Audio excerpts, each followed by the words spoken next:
दोस्तों, जैसा कि आप सब लोग जानते हैं कि मंगलवार को कुछ लोग व्रत रखते हैं और विधि विधान से उसकी पूजा भी करते हैं। तो आज हम आपको मंगलवार की व्रत कथा के बारे में बताते हैं कि मंगलवार का व्रत किस तरह से किया जाता है और इसकी व्रत कथा कैसे है। तो आइए जानते हैं कि व्रत कथा में क्या क्या होता है। एक बार की बात है, ऋषिनगर में केशव दत्त ब्राह्मण अपनी पत्नी अंजलि के साथ रहता था।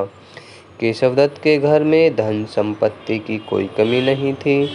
नगर में सभी केशव दत्त का सम्मान करते थे, लेकिन केशव दत्त संतान नहीं होने से बहुत चिंतित रहता था। दोनों पति पत्नी प्रति मंगलवार को मंदिर में जाकर हनुमान जी की पूजा करते थे।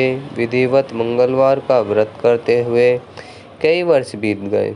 ब्राह्मण बहुत निराश हो गए, लेकिन उसने व्रत करना नहीं छोड़ा। कुछ दिनों के बाद केशव दत्त हनुमान जी की पूजा करने के लिए जंगल में चले गए। उसकी पत्नी अंजलि घर में रहकर मंगलवार का व्रत करने लगी। दोनों पति पत्नी पुत्र प्राप्ति के लिए मंगलवार का विधिवत व्रत करने लगे। कुछ दिनों के बाद अंजलि ने अगले मंगलवार को व्रत किया, लेकिन किसी कारणवश उस दिन अंजलि हनुमान जी को भोग नहीं लगा सकी। उस दिन वह सूर्यास्त के बाद भूखी सो गई। अगले मंगलवार को हनुमान जी को भोग लगाए बिना उसने भोजन नहीं करने का प्रण कर लिया। 6 दिन तक अंजलि भूखी प्यासी रही। 7वें दिन मंगलवार को अंजलि ने हनुमान जी की पूजा की, लेकिन तभी भूख प्यास के कारण अंजलि बेहोश हो गई। हनुमान जी ने उसे स्वप्न में दर्शन देते हुए कहा, उठो पुत्री, मैं तुम्हारी पूजा पाठ से बहुत प्रसन्न हूँ। तुम्हें सुंदर और सुयोग्य पुत्र होने का वर देता हूँ। अंजलि। यह कहकर हनुमान जी अंतर्ध्यान हो गए। तत्काल अंजलि ने उठकर हनुमान जी को भोग लगाया और स्वयं भोजन किया। हनुमान जी की अनुकंपा से अंजलि ने एक सुंदर शिशु को जन्म दिया।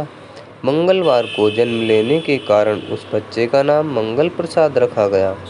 कुछ दिनों बाद अंजलि का पति केशव दत्त भी घर लौट आया। उसने मंगल को देखा तो अंजलि से पूछा, यह सुंदर बच्चा किसका है। अंजलि ने खुश होते हुए हनुमान जी के दर्शन देने और पुत्र प्राप्त होने का वरदान देने की सारी कथा सुना दी, लेकिन केशव दत्त को उसकी बातों पर विश्वास नहीं हुआ। उसके मन में पता नहीं कैसे यह कुत्सित विचार आ गया कि अंजलि ने उसके साथ विश्वासघात किया है। अपने पापों को छिपाने के लिए अंजलि झूठ बोल रही है। केशव दत्त ने उस बच्चे को मार डालने की योजना बनाई। एक दिन केशव दत्त स्नान के लिए कुएं पर गया। मंगल भी उसी के साथ था। केशव दत्त ने मौका देखकर मंगल को कुएं में फेंक दिया और घर आकर बहाना बना दिया कि मंगल तो कुएं पर मेरे पास पहुंचा ही नहीं। केशव दत्त के इतने कहने के ठीक बाद मंगल दौड़ता हुआ घर लौट आया। केशव दत्त ने मंगल को देखकर बुरी तरह हैरान हो उठा।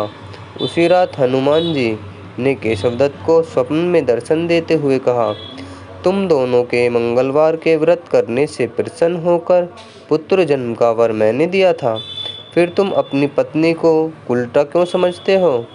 उसी समय केशव दत्त ने अंजलि को जगाकर उससे क्षमा मांगते हुए स्वप्न में हनुमान जी के दर्शन देने की सारी कहानी सुनाई।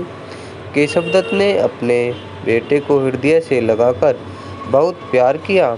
उस दिन के बाद सभी आनंदपूर्वक रहने लगे। मंगलवार का विधिवत व्रत करने से केशव दत्त और उनके सभी कष्ट दूर हो गए। इस तरह जो स्त्री पुरुष विधिवत मंगलवार का व्रत करके व्रत कथा सुनते हैं, हनुमान जी उनके सभी कष्ट दूर करके घर में धन संपत्ति का भंडार भर देते हैं। शरीर के सभी रक्त विकार के रोग भी नष्ट हो जाते हैं। तो दोस्तों, इस प्रकार थी मंगलवार की व्रत कथा। धन्यवाद दोस्तों।